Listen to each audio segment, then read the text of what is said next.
साईं बाबा को लोग माने या भोले बाबा को माने या जो हमारे ज्योतिर्लिंग है उनको माने, अमरनाथ जाएं या शिरडी जाएं, क्या है मेरे को समझ में नहीं आ रहा क्या है ये। कुछ लोग आस्था को मजाक बनाए हुए हैं, ये पक्का है। सनातन धर्म के जितने भी अनुयायी हैं, आप लोगों के लिए जानना बहुत आवश्यक है कि हम लोग इस समय 28वें कलयुग में हैं। और शंकर जी से पूछा कि आपके पिताजी का क्या नाम है, तो उन्होंने बोला ब्रह्मा। तो आपके दादाजी का क्या नाम है, उन्होंने बोला विष्णु। बोले विष्णु के पिता का कौन, बोले विष्णु के पिता कौन, बोले मैं। तो इसका क्या मतलब आज तक समझ में नहीं आया। आपने ये मान लिया कि मेरे गुरु ने जो मैं कह दिया वही सत्य है, परम सत्य है, तो आप ये माने कि फिर आपसे झूठा कोई नहीं है। कारण है उसका कि गुरु तो आतंकवादियों के भी होते हैं।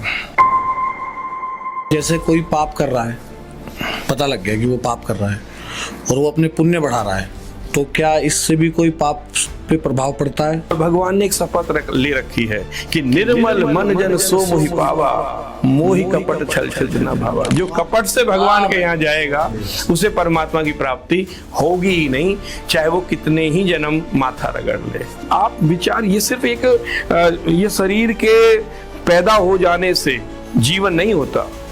जीवन एक बड़ी लंबी प्रक्रिया है। भगवान को बनाने वाला भक्त है, जब भक्त नहीं होंगे तो भगवान का भी अस्तित्व नहीं। हमारा जो सनातन है वो किसी के साथ जबरदस्ती कभी नहीं करता। भाई बोलो बाके बिहारी लाल की जय। आपके देवता ने इस बात की गारंटी नहीं ले रखी कि आपने कितने पाप कर रखे हैं, कितने पुण्य कर रखे हैं। यदि आपको उसका दंड मिलना है तो मिलेगा।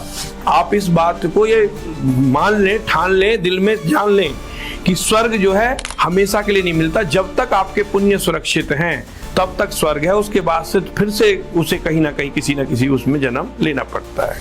That's it.